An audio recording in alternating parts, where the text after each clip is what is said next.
Mm. Hello, hello. Thank you so much for having me. Such a blessing to be here with you today. Thank you. A blessing to have you here. A blessing to be with you, Terry. How are you feeling? I'm feeling wonderful. I'm so, yeah, just so honored to be able to be on this platform and just experience this, conversation with you. And yeah, I haven't been so present on social media this last little while, so it feels very like fresh and renewing to be in a place to share my story and to, yeah, just speak to inspiration for others.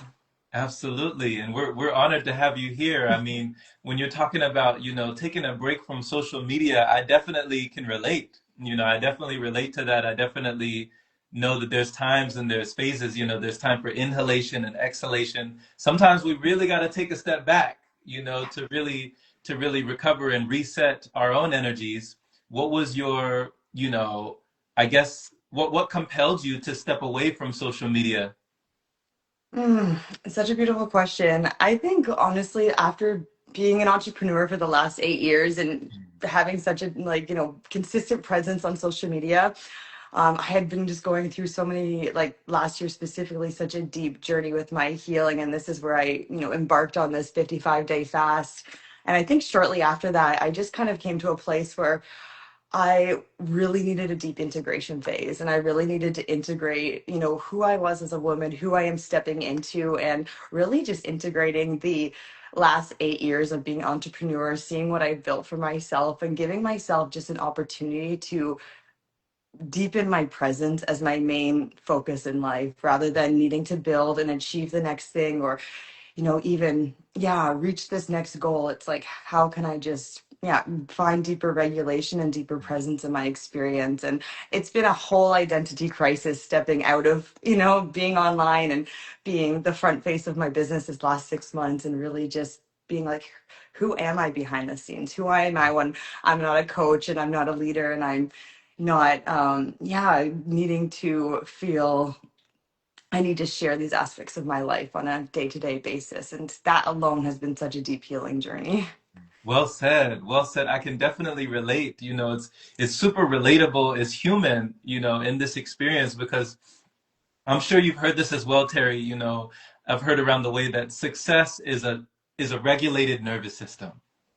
People are saying this today, like that's what success is. Like you're talking about not about the profit, but about the presence. How can I increase my presence? Not just increase my profits, my profit margins, but how can I increase my peace? How can peace be the Absolutely. be the metric that I live, my life by, and how can I increase, my sense of ease, my sense of ease versus dis-ease, that we can definitely get into dis-ease when we're disconnected and when we're on these devices, and it can be so divisive, and you know we can definitely lose ourselves, so to speak, and lose who we are at our core.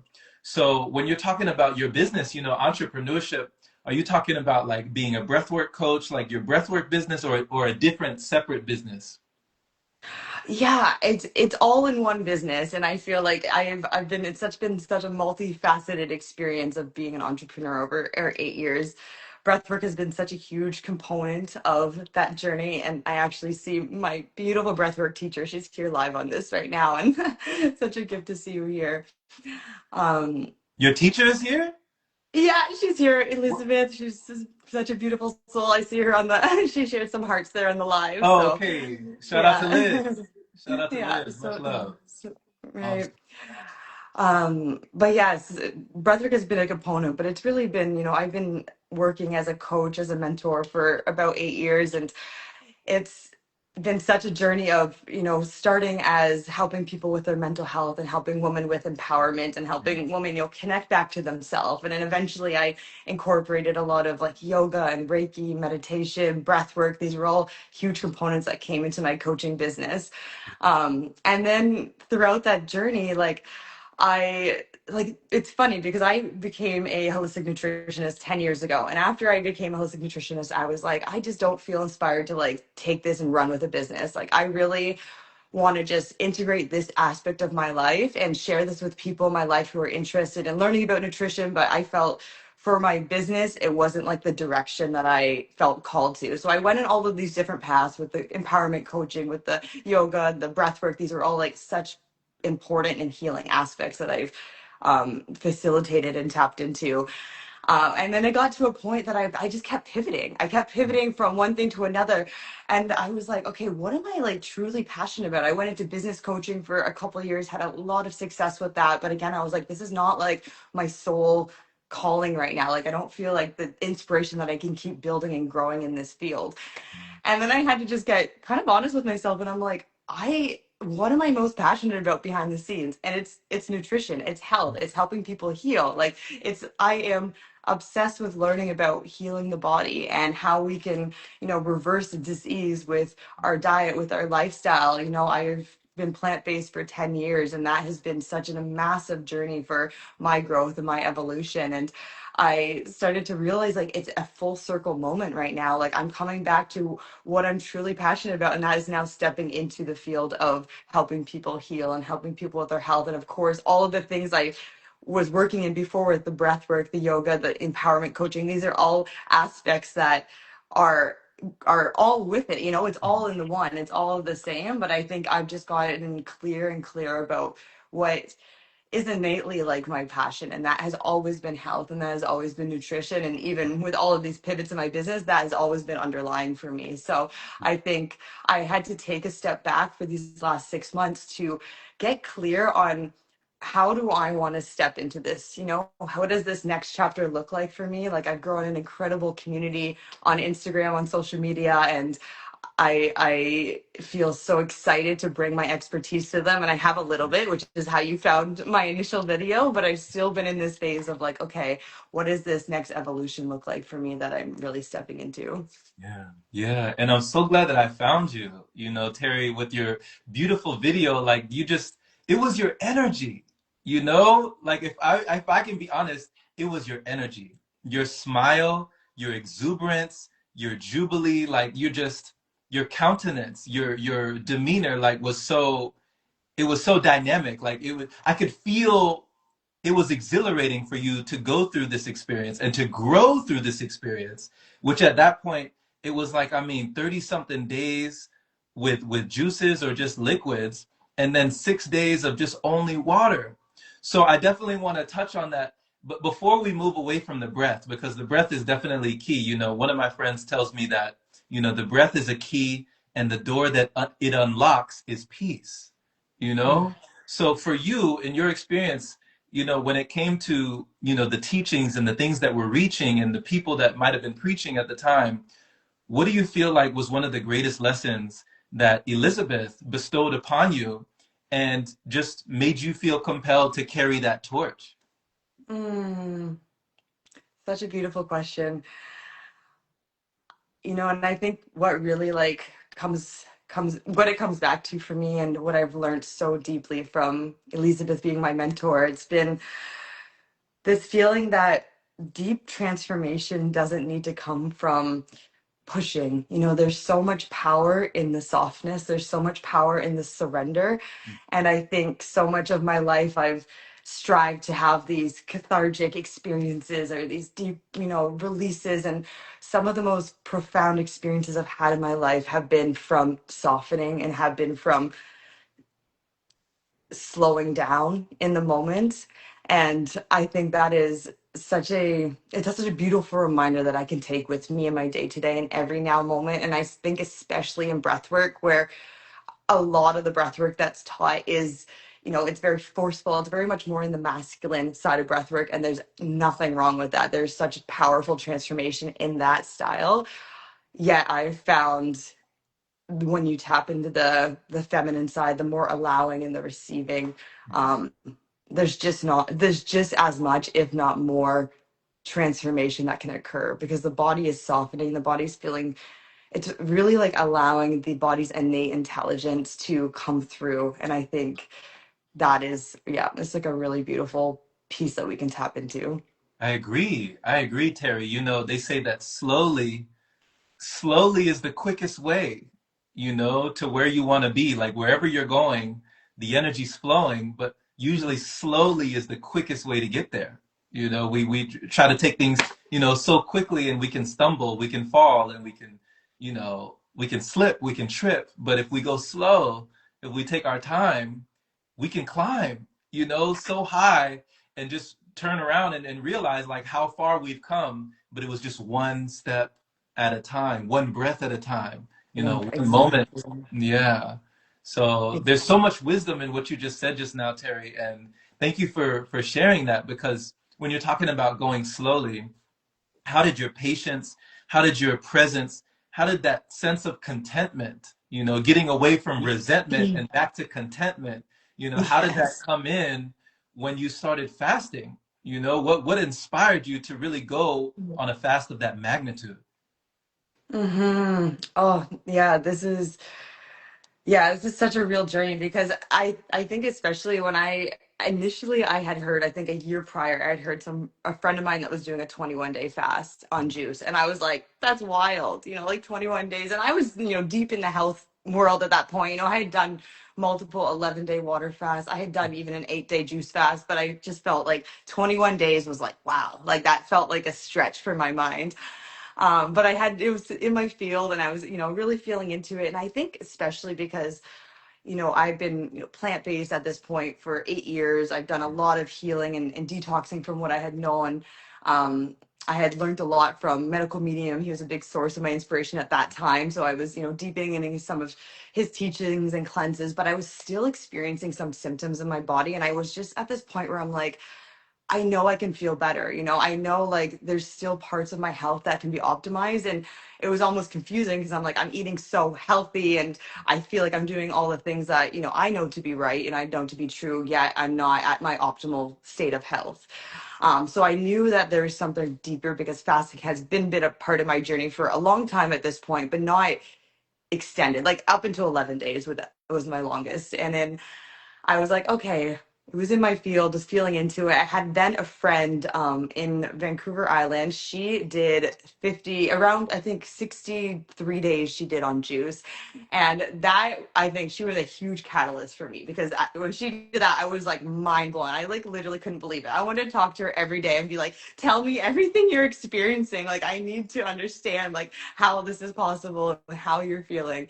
So she was such a big inspiration for me. And I think at that point I was like, okay, I'm just going to do 21 days. That felt like I can get to that. I'm living, in Mexico. There's abundance of fruit. There's so much, sunshine. I'm in the optimal place. She did it in Canada. Like, there's not as much like abundance there in terms of fruit and access. So I'm like, I have no excuses. It's kind of what I was telling myself. So I started with the 21 days. And it really was such a journey of just one day at a time. And this was like my mantra through the entire journey that got me to 55 days. Because at the start, when I thought like even going to 21 days, I would get some anxiety of like, oh my God, like I'm not going to eat for this long. And I would get in my head, these fears would come in, and it just felt like a lot. And I just had to take it one day at a time. And really, it just became the resilience of my body. It was so mind blowing to see that I was able to not only continue on, but just really thrive within myself. Like I was feeling so energized, so clear minded. Of course, there were some days that were more challenging, but I flowed within. I just allowed like the slowness and the trust and really the breath too, because that was such a important part of the detox, like really breathing deeply, like getting the air moving through the stagnancy in the colon, the stagnancy like in the abdomen. And again, not only like the power of the juice and the frequency of, the codes that are in that like liquid sunshine and nutrition, but really again, like tapping into that body intelligence and Yeah. trusting that my body knew what it was doing. And by the end, like by 55 days, like I could have kept going. Like it was so easy at that point. I broke my fast because actually my mom was visiting me and I wanted to share some fruit with her. So I was like, it just felt like a divine moment. But it was almost easier to keep going at that point because my body was just used to the juices, used to the routine. It was just absolutely like thriving on the energy of that. Yes, I love it. Just, you know, getting used to the juice, letting go of the abuse. You know, Yes, we truly. choose the body, we use the body, we don't abuse the body, we don't lose the body. You know, it's like it's just we infuse the body, like how you said you infused yourself with the divine nutrition, the divine liquid. On your video, you called it liquid candy. You're Yes. like, this is like candy, and you could feel it just with the watermelon juice you were drinking. It was like, oh my gosh, you know. So really, just I mean, there's so much to unpack here. When you were talking about, the colon and how the colon can be swollen, how the colon can have so much in the intestines, gunking up the gut guidance, the gut intuition, the gut instincts, and just, clogging up the pipes, and just really dimming down the radiance, dimming down the vitality, the vibrance that we could be having if we removed, how they say less can be more. Less is more. That's the great adage, or that's the great saying that sounds so cliche. How is less more? But you're talking about, oh, I had more energy. Oh, I had more clarity. Oh, I had more. All of this stuff just came when all I did, it wasn't what I started, it was what I stopped. I stopped doing something, and then Mhm. things started to attract, like the energy came back. I started to relax. So it's Mhm. like, these are the Mhm. facts. When people are showing me, like asking me, show me the facts. Where are the facts? Like, where are the studies? And I'm like, look at your body, just like listen to your body, your soul calling at a cellular level and a cellular level. You're changing, things are rearranging.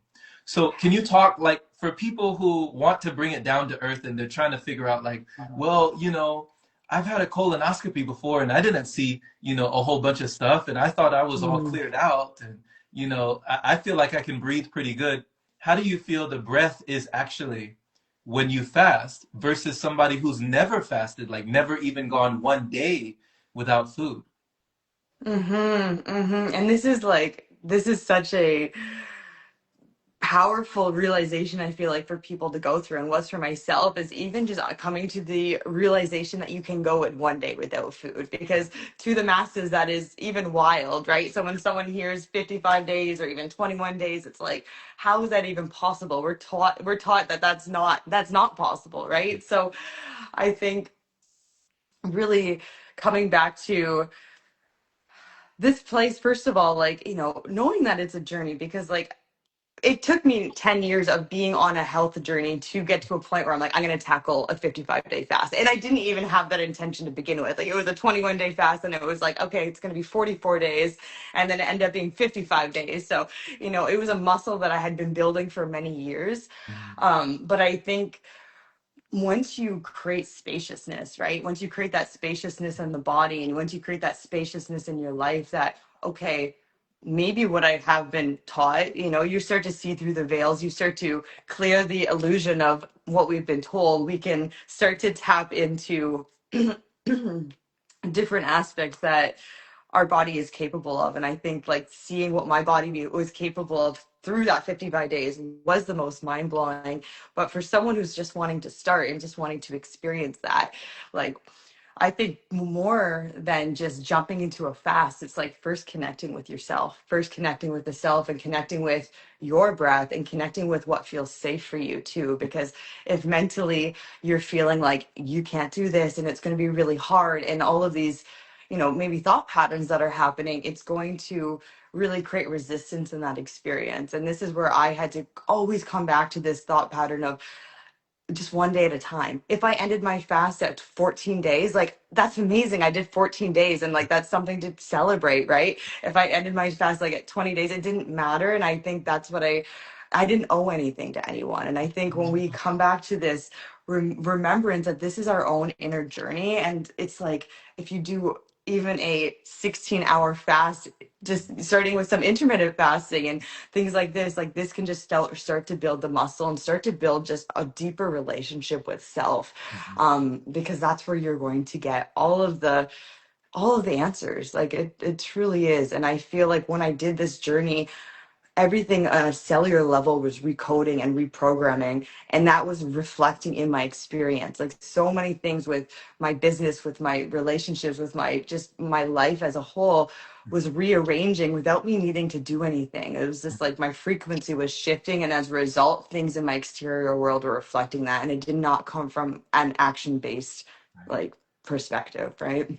Right. It didn't come from, like you said before, that masculine frame of like having to go get it and being a hustler and hustle and bustle and, making it happen and taking action and it came from like relaxing back, that the feminine, that receptivity, that surrender, letting go of the control and all of the things that we've been sold and all the things that we've been told and doing something brave and bold that is just like surrender, like letting go. Sometimes the hardest thing to do is let go.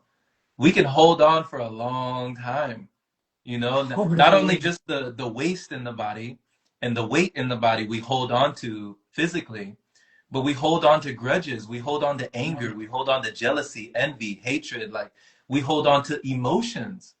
So Yes. with the ebb and the flow of the ocean, like an alchemical potion with these emotions, to find more love and devotion and raise your energy quotient.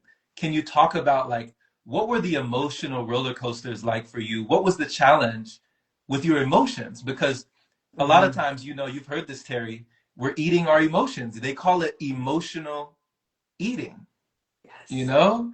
And we can feel like we're depleting or constantly defeating when we're constantly needing and constantly eating. So, what were your emotions like on this journey? Yeah, so good, so good. I want to touch on this. And one thing I just wanted to share before I touch on the emotions is really, again, another experience that I had with a fast. In 2020, I did an 11-day water fast. Mhm. And at this point, I had just started my business like a year prior. I was really struggling to take it off the ground, and I was like, I just need to take a step back from social media. I was like, I'm trying so hard. I'm not signing any clients, and nothing's like moving, and I was really feeling stuck. So I decided to go to actually Vipassana, a 10-day meditation retreat. And through Vipassana, I actually did an 11-day water fast, which for those who've gone to Vipassana know you're not supposed to fast, but I did fast. That was just where I was at that time, that I was like, I just need to go so deep within myself that I just chose to do that. Yeah. And I was in a place at that point before I was such in a low place. I was really just, mentally really low, feeling really depressed, feeling just life was just at rock bottom. It felt like I went to Vipassana. I was like, there's nothing else. Like I was just surrendering, to God, to source, to the universe. Like, I don't know what to do. I'm just gonna go within. So I did this fast. I did the Vipassana, came out of this 11-day transformational, like, and it was very challenging. Again, the emotional piece, I was releasing so many emotions, so much resistance was coming up in my body. There were so many old thought patterns that were surfacing. I finished the Vipassana. At this time, I didn't know where I was going to live. When I went into the Vipassana, I was feeling heartbroken from a relationship I was in. I was not getting, or that I was coming out of, and I was not having any success in my business. Finished the Vipassana, finished the fast after feeling fully disconnected from social media and the world. A week later, I actually, that day I finished Vipassana, I have a message from my best friends. They're like, we got this beautiful house near the ocean. Do you want to move in with us? Housing problem solved itself. I was like, okay, things are shifting. I ended up a week after that, a person that had I gone to high school with messaged me. I hadn't posted on social media, I think, in 3 months at this time. She messaged me. She's like, "Are you doing coaching still? I really want to work with you." She signed up, was my first coaching client. I had like just came into my field, and I had met my partner at the time. We met at Vipassana. We shared such a deep, beautiful relationship up until today, and it's just that story again was just such a powerful piece of my life to remember that when I surrendered, when I let go, when I stopped forcing in my masculine of trying to make things work, where am I going to live? Where's my partner? Where's my next client? I let it all go and step back, and everything rearranged because I was rearranging internally. And again, now 5 years later, I do this 55-day fast and have such a similar experience with things rearranging in the physical. So I just wanted to bring that piece in because it's so real and it's so powerful, and it feels so counterintuitive because we think if we're going to disconnect off, we need to post every day, we need to keep showing up, and these are so important. Like I am so for consistency and devotion and showing up in those ways. And there needs to be that balance, because if we are not aligned, if we're not showing up out of alignment and we're trying to do the action, there's going to be that misdirection.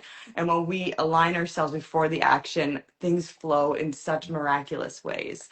And I really felt that through this 55 days when I was going through these emotional roller coasters, because there were some days where, yes, I was feeling on top of the world. I was, creating all this content. I was feeling so inspired. I'm like, oh my goodness, I feel like I'm tapping back into my joy as a baseline. And that was like a really good feeling.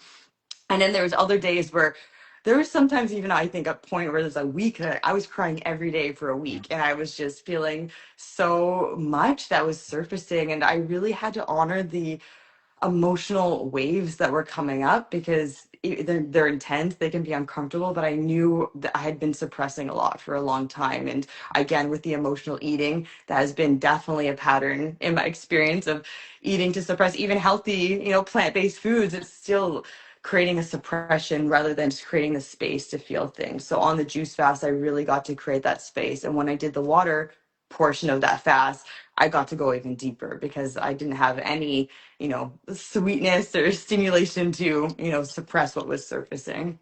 Yeah. Oh my goodness, Terry, you hit it. You hit it, suppress it. Like you said, I didn't have anything to suppress. So it's like what had to come up had to express. You let out all of the stress like you know best because you had nothing to suppress. There was nothing to like push it down. We find Mhm. ourselves so depressed. It can be depressing and we can be stressing when we're not expressing these things that are inside. So, oh my God, there's so much to talk about here because I'm saying congratulations, even though it already happened.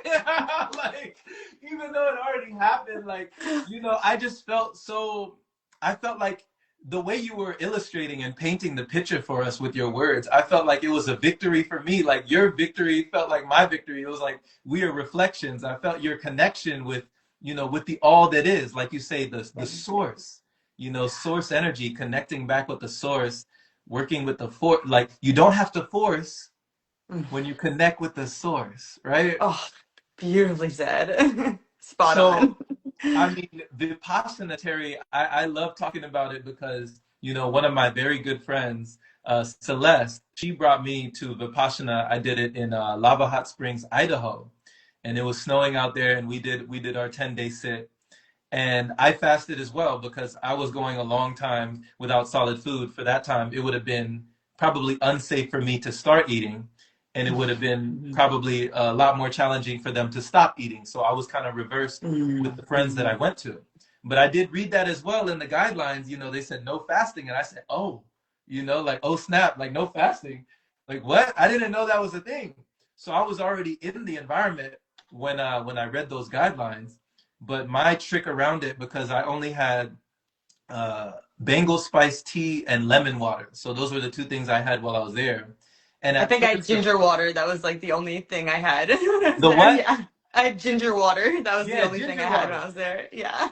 So the first few days, what I was trying to do was I was like getting a bowl of food, whatever they had, like rice or whatever they had. I would just get a bowl of it and take a spoon and like stir it up, then put down the spoon and then pick up, the lemon water and then stir it up and then put it down and pick up. And so nobody was paying attention. They're not talking. For people who don't know about Vipassana, there's no talking, there's no texting. They take away your phone, so there's no technology, there's no texting, there's no entertainment, there's no touching, there's no interacting, there's no writing, there's no journaling, there's no distractions. You're just meditation, meditation, meditation for like 10 hours a day for 10 days. Yeah. So when I was in the dining hall, coming out from the Dhamma hall into the dining hall, I would do that little stirring technique thinking that, I was being slick about it. But later on, I realized I didn't even have to do that. All I had to do was remove my silverware.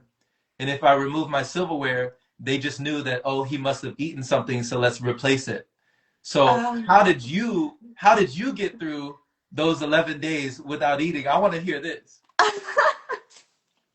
That's too funny. Yeah, I love that story. I love this. I love that alignment too about you went to Vipassana and was also fasting. That's really good. Yeah, and for me it was funny because I had started a fast before I started the before I went to the Vipassana, and I think I was only on day maybe 3 or 4 of a water fast at that time, maybe like, yeah, I think 3 days.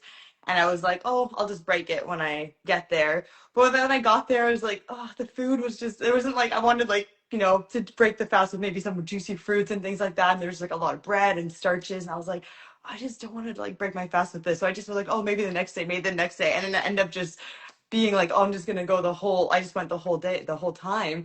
But what I was end up doing by the end, I was or just kind of throughout that journey, I was just going when everyone would go to the food hall, I would just go out into the trails and I would just go for a nice long walk, and no one really said anything, no one really noticed. I think towards the end, I was having a really hard time emotionally. Like I was really yeah, I was just crying a lot and just processing a lot. And I think one of the teachers at the set at times said like, have you been eating enough? And she was kind of confining like, maybe you should eat some more. And I was like, oh well, I haven't really been eating that much. And she was kind of trying to pressure me to eat more, and I had to like step away. I think even at one time she brought me some peanut butter toast and I was like, oh, and I just didn't eat it. But I was like really grateful for the care for them, by them. But I at that point, I had enough, education and awareness of myself and my body that I just knew that not eating that was going to be more supportive than trying to eat peanut butter toast after I've been fasting for 7 days at that point. So yeah, it worked out well for me just to go for the walks. No one really said anything at that point, but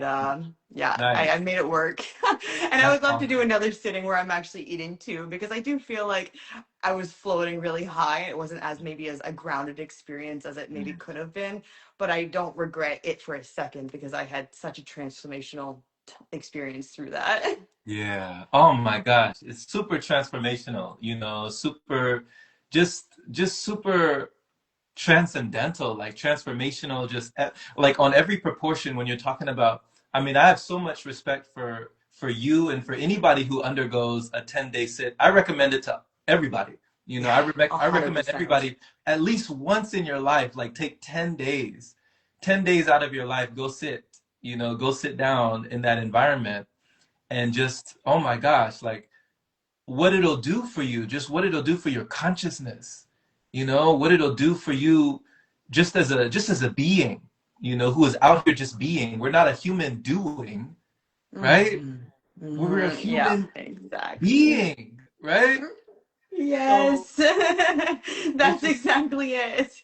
yeah, and you really get to know that on such a deep inner level, because when you're talking about, I mean, it's almost like you're going under like a mental surgery, and you're on the operating table, but you're also the doctor. You're the surgeon, but Mm. you're also the patient at the same time. So you're like working on yourself, and you're cutting through, and then some people, they left before it was done. Like some people left on, day 5 or day 7. Like some people couldn't take it. Some people, they were like, I'm out of here. And kind of when you've opened those emotional wounds, you could be like, bleeding off of the operator table. Like Mhm. you could still be bleeding. The wounds are still open, and you're just, you haven't gone through that process. So when you're talking about like the mental aspect, you talked about the emotional aspect of fasting, but what about the mind games? What about that Mhm. little small voice in your ear, Terry, that says, mm, take the peanut butter. Like have just have it. Like what's it gonna hurt? Like what's the worst that could happen? What about that little small voice that plays those games and makes you wanna, have all the knickknacks and snacks and paddywhacks and everything, you know? I love it. I love it. And it's so well said how you describe Vipassana, because you go so deep in the mind when you don't have anything distracting you. It's just so many layers that you can access, and it's truly such a profound experience. And when it comes to the mental aspect, like especially, I mean, Vipassana is its own journey in that, because like mentally it's like it's 10 days, but it feels like, 100 days when you're really having no distractions. Like we're so programmed as a society right now for instant gratification. And when you take all of that away, it's like, oh my goodness, like you really are so confronted with yourself. Yeah. Throughout the fasting journey, though, I think mentally, like this, I mean, the fasting journey was also the fasting too, just different fasting journeys ultimately. But I ultimately feel like having to build this muscle is such an important piece because it's just like it gets easier over time and you get more evidence that it's going to work over time and how your body responds. Otherwise it can just be so mentally overwhelming. And I kind of shared earlier in this conversation, it's like when I first started and I would think about, okay, I'm going to go to even 40-day fast even on juices, I would get anxiety around that because I'm just like, holy crap, like I'm not going to eat for 40 days, like that just feels like so limiting. I feel like I'm going to be missing out, you know. I feel like all of these stories, like I don't even know, like there's just all of these things that make me feel like that's not possible, you know. Even though I knew it was possible and those seeds were growing that it was possible, there was just this mentality that that just feels so long, like what is like that even look like for me, right? So I think mentally needing to reassure myself like one day at a time, if I break it tomorrow there's no big deal, but every day I'd wake up and I wouldn't want to break it because I was feeling so good, right? And it was like there was those moments of feeling the weakness, but ultimately I just drank more juice. I would just, you know, I was drinking the yummiest juices. I let myself have whatever juices I wanted and as much as I wanted too. And you know, sometimes I would get a little sick of the sweet. I was like, okay, my taste buds want savory, so I'd maybe make like a tomato juice as like a treat. And these little things like help me mentally to get through each day. But I really think more than anything, it's having a really strong why. And I had such a big why of why I wanted to do this fast and the transformation I wanted to experience within my own body and within my own mind and within my own, you know, soul to go through that level of a journey and to just accomplish that, to be able to really see the effects of that because I have such a deep knowing of the healing that fasting offers the body. And I really, especially after having friends, you know, do these extended fasts that were in my field that I'm really close to, I was like, okay, like I just know that I'm meant to experience this for myself so I can share this medicine with others and keep inspiring others. And I think, especially as I was transitioning out of my business coaching and I was wanting to step into more of this field again, I was like, okay, like this is my own initiation to really tap into my body's wisdom so I can speak from a place that feels really integral and really embodied, which that did allow me to achieve that. Yeah, I love this, Terry. You're spreading the medicine, you know? You're spreading the medicine like this is like the healing spiritual medication that we need in the nation, you know? Your body's communication, like a whole conversation with your inner vibration. This is what we need to remove the stagnation, the constipation, Mm, you know? mhm. The frustration, the complications that we run into with the body that we don't understand. Like, why is this? I'm running into this. Maybe it runs in my family. You ever heard that? Like, A oh, hundred I've just percent. dealt with this for so long. You know, I don't know, it just runs in my family. You know, the doom and gloom of just like giving up and just saying like, oh, this is just the way things are. This is just the way it is. But you didn't accept that. You know, you didn't reflect that. And so, I mean, when you're talking about moving forward despite like the mental opposition, there's so many schools of thought, Terry, where somebody will say, oh well, my mind is trying to protect itself, you know, the subconscious mind, or you know, everything that's been stored in my body, the trauma, the drama, like put another comma, like everything that's going on in the body is trying to protect me because I don't want to go into the zone of the unknown. I don't know what's over there. So maybe my mind is trying to stop me by telling me I should eat something. And then another school of thought is saying, what about the parasites? You know, oh, there's these organisms that inhabit our vessels and that we've been creating breeding grounds for this stuff with the food that we've been consuming and ingesting, and that's been not digesting but staying and decaying in the body. You know, this uneliminated waste matter that is just, you know, a breeding ground for a nest egg for all of these organisms, you know, these parasites and these things and these worms that can maybe worm their way into our nervous system and tap in and make us say, oh, that chocolate does taste good. Let me have those potato chips and let me have those French fries, you know? So can you talk about what is the difference that you figured out going that long without solids? What was actually your thoughts, your consciousness, your mind, and versus what was something else, like another entity that you might have been Mm, entertaining, right?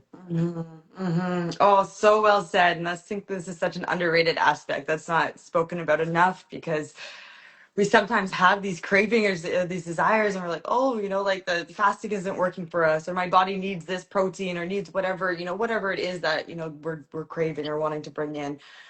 Um, and I think, when you're sharing this, like, I think the relationship I've built with myself and with my body, and the knowing that I know without any resistance that I am, like, I can live off of just fruit and thrive off of just fruit and raw vegetables and even juice for extended periods of time. I know a lady that did 6 months on juice, and now she was also in my field at that similar time. So it was like I had no doubt in my mind that my body will be able to thrive and to heal from this path. So when these thought patterns came in, if I was craving the cooked foods or craving the breads or craving any of these things, like I've developed that awareness that these aren't my innate voices. These aren't, like, this is not what my body's needing right now. It's maybe what my mind is needing. It's maybe what the parasites are needing or the candida is craving, but it's not what is my body's needing to thrive, right? And just being able to develop that level of, I guess, discipline with my food choices and with my path, it's allowed me to see, like, what is true and what is not true. Because of course, like, there's times that there's even after I finished my juice fast, I was having a little bit of some cooked food. Eventually I was having some, and I was just like, holy, I just wanted more and more and more. And I was just like, okay, like, I was seeing the addiction of that alone. So I was like, okay, like, reverse backwards, and that would have been such an easy pathway to be like, oh, my body's just wanting cooked foods now, and I can just kind of create this story that, oh, this is like what my body's calling for, rather than saying, like, oh no, this is actually like a slippery slope that isn't my truest healing path. And I think to be able to discern that, you have to have that relationship with your body. You have to be able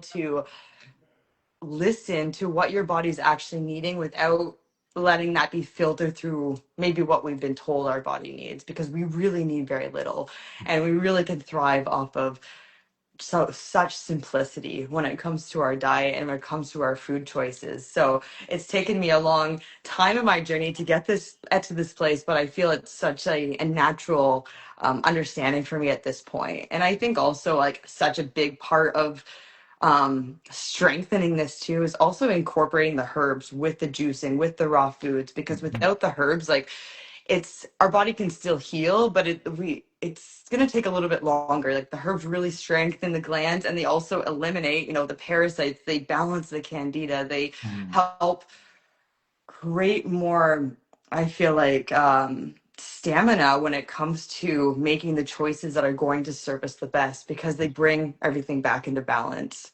Yes. Yes. Thank you for bringing that in. Thank you for bringing in that herbal, the herbs. The herbs is seriously, when you're talking about, like, Mhm. I love what you said, Terry, about how, I mean, the parasites are almost propelling and prodding and pursuing these things, and as we're chewing these things, they're pursuing these things, and then the candida is craving, how we can be Totally. slaving for what the candida is craving, you know? Yeah. So, oh my gosh, this, I hope it's not TMI. I hope it's not too much information, but I know that there's so many brave souls that during their fasting journeys, during their, solid food vacation, as we call it, like Mhm. going away from it for a time, that they turned around and looked at the toilet and saw these things coming out. Like, they saw the mucoid plaque that people don't think exists. They saw the worms and the parasites that people don't think exist. And, like, did Mhm. you witness certain things being expelled or being eliminated when you were, like, flushing out of your body? Absolutely. This is such a, it's like an exciting part. I feel like when you're on this journey, because, like, when you see this stuff come out, it's like, oh my God, how is that even in me?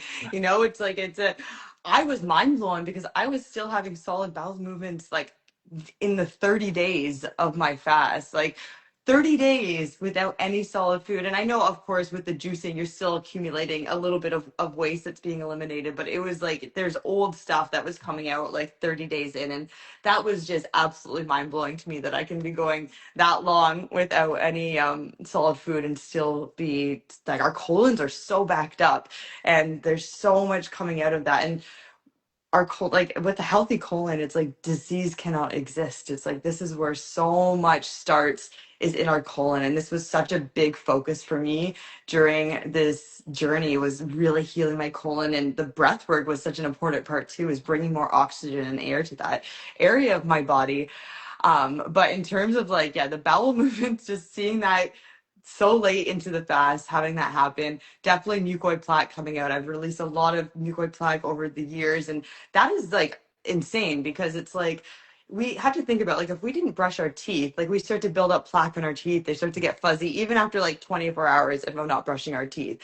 And we go what our whole life without cleaning out our colon, like just thinking about how stuck the colon walls are. And I think actually you mentioned earlier in the conversation about if someone went and got a colonoscopy and it all looked good and there's no issues. It's like that does not look at the mucoid plaque that's coated to the colon walls.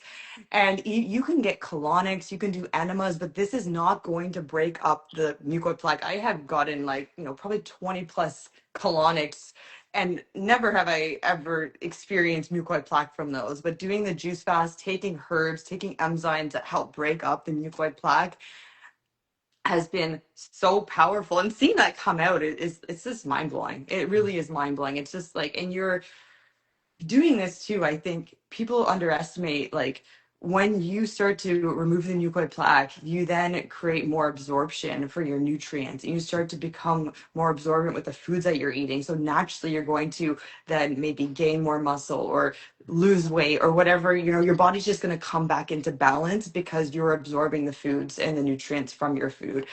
But I did notice, like, once I removed a lot of the mucoid plaque, and I still have a lot of work to do, but I noticed how much more sensitive my stomach was, my digestion was to foods that were irritant because there was less of a mucoid wall that was, creating that barrier, right? So it was really beautiful in a way because it created that inspiration, that pathway of like, okay, I'm becoming more sensitive because my body is healing, and so naturally I'm going to be choosing the foods that are going to optimize that process. Yeah, this is such good advice. This is such good advice, Terry. Like, thank you for speaking on this. Like, and I love your passion and I love your enthusiasm. And I just love the energy that you put into your voice, like your voice, your tone, like your vibrational frequency of your words, the conviction behind it. It lets me know like you've lived it, you've experienced it, you've gone through it. We're not just here to survive, we're here to thrive. We're here to be thriving and high vibing, and I can feel all of that energy coming from you. And as you're speaking, like we're even having questions from people, because if anybody else has another question, definitely put it in the little question bubble below. There's a little bubble with a question mark. Put questions for Terry in there, because we have someone that asked, Mother of Sentient Beings is asking you, what are the herbs that you recommend? Like, what herbs would you recommend to anybody who would want to go on this journey? Yeah, that's such a good question. And I think that really comes down to where are the weaknesses in your body? And that's going to differ for each person. For myself, I was really focused on healing my adrenals, healing my brain and my nervous system. And also my kidneys, like getting those filtering and getting more movement in that, and lymphatic. I was kind of doing a lot of a full round there. But, I think even starting with some herbs like burdock root, dandelion, there's so many good ones like juniper berry for the kidneys, skullcap for the brain and nervous system. Like there's such an array. But I would, if for someone listening to this right now, like see where the imbalances are in your body, get clear on where you're needing to put more focus and attention, and then get herbal blends that will support that process, because it's going to be so different for each person. Well said. Well said. Everybody is different and everybody is different. You're right about that. Exactly. Is we all have different upbringings, different, you know, we come up from different cultures, different customs, different consciousness, different consumption, different levels. different degrees. There's so Yes. many different things. So, you know, what works for one person is not necessarily always the case for everybody, because everybody is different. So thank you for talking about that, because that's important. And just to know that, start from where you are. Start where you are with what you have, and like go from there, grow from there, for sure. For sure, for sure. And I think like if someone's just wanting to start and just start to bring some more movement into their system, like focusing on the kidneys and lymphatic system is the best place to start, because getting those kidneys filtering, it's like the sewer system. Like your lymphatic is the sewer system of your body, and the kidneys filter that. So once you can get those organs and those systems running optimally, Mhm. then everything else is going to start to flow, and you can start to strengthen, the brain and the adrenals and other aspects of your body. Absolutely. So just Yeah. one more time, Terry, for the record, because I've gotten this question so many times. Like, so many people have come at me sideways for talking about mucoid plaque, and just talking about these things that are clearly coming out of people's bodies. I mean, they're taking photographs, they're taking videos, Yeah. they're showing you like this is what's inside, and it's been in there for decades, and it smells like death, and it's just horrible. Like, it's just ridiculous, how long it's been in there. And you're saying like you did upwards of, like, you're saying 20 colonics, you've done enemas, colonics, you've done, and then people who've done the colonoscopies and they think that, oh, they didn't see anything. You're saying that nothing was as powerful as just straight up fasting with herbs. Like, nothing got rid of all of the gunk than just straight up fasting. I would say, yeah, I would say fasting, the herbs, and the enzymes. And I think that combination of those three were the most powerful. And I mean, you can get enzymes even just from the fruit alone. Pineapple juice is a powerful one from mucoid plaque, as well. But I think we've also reached a point in our ability with nutrition to incorporate enzymes and to incorporate herbs that help break it down quicker. So we don't necessarily need to always go on like, 100-day fast to start to release these things. We're incorporating the herbs and the enzymes that help to break it down even quicker. Okay, okay. Because it really sounds like it's almost like caked in the interstitial walls, like it's like in the lining, in the little divots. Like, you're saying it needs to really be broken down to like release. Yeah, and that's why sometimes you can just get little pieces that will come out, or sometimes you get like, I've seen up to like 2 feet of mucoid plaque be released, and have photos of that, and like that is just mind blowing, right? Like that is like, it's like, do I even still have intestines? Like that was like crazy that it's, you feel like when that comes out too, it's like the feeling of that. I remember like when I released a big piece of the mucoid plaque, before I even went to the bathroom, like I knew it was it. Like I couldn't even explain it. Like I was just like, I'm about to release it. And then I did. It was just like I could feel my body letting go of something that was just no longer meant to be in there. And when it came out, I was just like, holy shit. Like that was like, I was tapped in. Like that was actually like, that was actually it.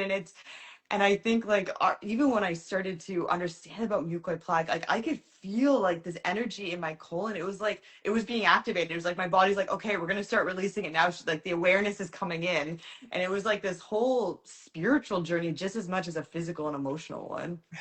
Yeah, you knew it. Yeah. Oh my God, I just got chills. I'm getting Ah! goosebumps over here.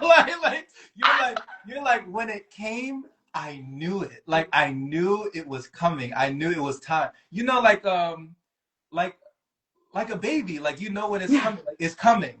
The totally. baby is coming. Like, I had a thought, like, you ever seen, there's a series like Predator and the Alien series. There's an Alien series on the movies. Like, I don't know if you watch too many films, but there's an Alien series where like they put something in your body. The alien, there's like a face hugger that hugs your face, and it puts like a parasitical organism in your body, and then it like emerges from your abdomen, like it emerges from your stomach. You ever seen those movies? I know what you're talking about. Yeah, yes, Yeah, totally. like That you is so you can see sad. the stomach like bulging, and the stomach is like, it's like, oh no, it's coming. ah, and then like it just blows up and just the alien comes out, the person, the being, right? It just It jumps out almost the feels body. like an alien baby because it's like it just does not feel like that's meant to go in you. Like it's just so old, and like the emotional release that comes with that too. It's just like it's powerful. It's powerful, and I love that analogy because it's like I can relate to that even as an experience. Oh my God. So it's like you feel like you have a brand new body. Like you've been given a brand new body. Like we people talking about being born again, the resurrection, to be revitalized, renewed, and restored and reborn. That's a rebirth right there. Getting rid of that stuff in your body, you're reborn. Mm-hmm, You're mm-hmm. born So again. well said. So well said. Exactly. It's like giving your body a chance to, yeah, almost like reset, like really to go back to like factory settings, like how we're meant to be experiencing without all of the, just all the stuff that's been built up in our bodies for many, many, many countless years. Man, Terry. So we have another question for you. They're asking, what is your diet like today? What is your current diet? Yeah, such a great question. So my diet right now consists of primarily raw fruits and vegetables. Mm, I drink lots of juice every day. It's a ritual. So that goes without fail. But yeah, I pretty much eat fruit up until like that late day, maybe till like 4 or 5 o'clock. And then sometimes I'll just eat fruit all day. Sometimes I'll eat like a salad in the evening, or I'll make some like raw tacos if I'm feeling creative, or nori wraps or something like that. But I have been sticking to primarily raw. There was a period after my juice fast that I did go back into cooked foods for a little bit. I was moving and I was kind of just having a little bit more instability in my life. So it felt grounding to go resort back to those foods. But I quickly felt the imbalance in my digestion, especially after such an extended fast. I was like, oh, I was getting so much acidity. Just if I'm eating like sweet potatoes, I was getting like acidic burps and all of these things. And I was like, holy crap, my body is not feeling in harmony with this. So I slowly transitioned back to fully raw, and I have just been feeling so good on that. And I'm really right now in a phase where I want to go a little bit deeper, and just stick to like mostly fruits, maybe do a little bit more water and juice fasting. This fast that I did was in March of last year, March to April of last year. So it's been almost a year since I completed that journey. And yeah, I'm just excited now to go a little bit deeper. And I just recently purchased a bunch of Dr. Morse's herbs, and I'm really looking forward to, yeah, really using those medicines and those herbal foods to release more mucoid plaque. Have a couple other symptoms that I'm just trying to find more harmony within my ballot within my body with, and just get to that more optimal state. But it's a journey, right? I'm like, it's such a journey of evolving through this. And I think that is also so humbling. It's like not feeling like we're always needing to be on this healing journey, and like there's always imbalances in the body, but also just continuing to strive in a way that feels optimal for our vitality and our lifestyle. And I know when I eat raw foods, like my energy levels, everything just feels more in harmony and more in balance. And especially the healing power of fruit. Like fruit is just, I feel like you're getting the light codes, you're getting the source codes. Like that is what and like frugivores, I feel like is what we are as human beings. We're not meant to be eating even large quantities of greens all the time, or meats or starches and things like this. Like for myself, this is how I feel the best. So that's what I've been absolutely. sticking to. Yeah. Yeah, I agree. I mean, it's been kissed by the sun, you Yeah, know? It's sun totally. kissed.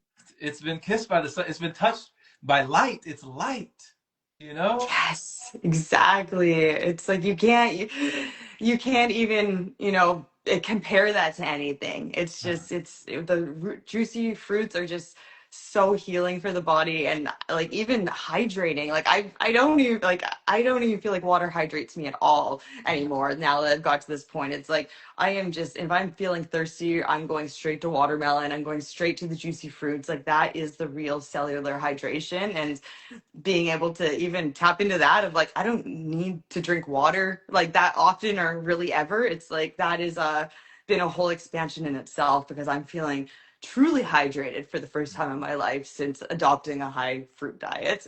That's powerful. That's powerful. Before we leave, I want to just tell you, Terry, like one of the things I love about you is you have such bodily awareness, you know? Like your body awareness is just on another level. It's at another notch, it's at another standard when you're talking about how aware you are of the signals and the information that your body is giving you. You know, we like our body's Mm, always sending signals if we're reading the signs, you know, and it can always let us know if something's not really aligned, you know? mm, So mm. when you're in Vipassana, like Vipassana, they're all about what? The body scan, you know? Yes. Before we do the Anapana and the Aditana and like, you know, the body scan. We're scanning the whole body like from top down. And it sounds like when you're talking about, oh, if I have a toxic burp, if I'm burping, if I'm passing gas, if I'm flatulating, if there's a lot of gassiness, there's a lot of upset stomach, indigestion, diarrhea, like the whole Pepto-Bismol commercial, right? Like all of the Totally. symptoms. It seems like so many of us, we just completely ignore those symptoms, you know? Yes. Like, we, Yeah. oh, I have some gassiness, but it's okay. Let me just go to Normalized McDonald's. it. Yeah, like, oh, I have, Totally. you know, my stomach's not feeling well, but that's fine. I'll just go to Burger King. It's fine. It'll pass, right? Like, we just ignore it. But you're like, I listen. When my body is speaking, my body is talking, I listen. So I commend you. I commend you for that. Yeah. Thank you so much. Thank you for just all of these beautiful words and reflections. They're deeply appreciated and received. And yeah, I really feel like that journey of the connection with the body is the most important, because without that, we can do these extended fasts, we can do these detoxes and all of these healing practices. But if we're not in tune with what's actually going on, we can keep suppressing, we can keep recreating what we're healing, and really not finding that true true relationship with self. Yeah. Yeah. Oh my gosh. So right before we leave, if there's somebody here who's been listening to you, Terry, and they're saying to themselves, "Oh my God, like this girl is awesome. I love this girl. I love her story. I love her smile. I love her energy. I want to get more in touch. I want to get more in tune with this girl. Where can I find her? What are some places that, you know, that you would say, or what is one place that you would say would be the best place for people to get in tune with you, get in touch with your services, your offerings, anything that you have going right now?" Yeah, thank you so much. That would definitely be Instagram. So you can follow me on Instagram, connect with me on there. And yeah, that is Instagram or Facebook, but those are the two platforms that you can see what I'm up to, what I have to share. And I'm excited for this year. I really appreciate you bringing me onto your podcast, onto this live, because it has also given me the inspiration to create more momentum with my leadership and my teachings and my expertise in this field. So I really appreciate it. Absolutely. And just for people listening on the podcast, if you're listening right now on the podcast, the Instagram is Terry Brancati. How do you pronounce the last name? Yeah, you got it. Terry Brancati. So yeah, my first name, Terry, and then dot Brancati, Brancati. Beautiful, beautiful. All right. Much love, Terry. Enjoy the rest of your day and just thank you so much for everything. Thank you. Thank you so, so much. Really appreciate it. Have a beautiful day. You as well. Mhm.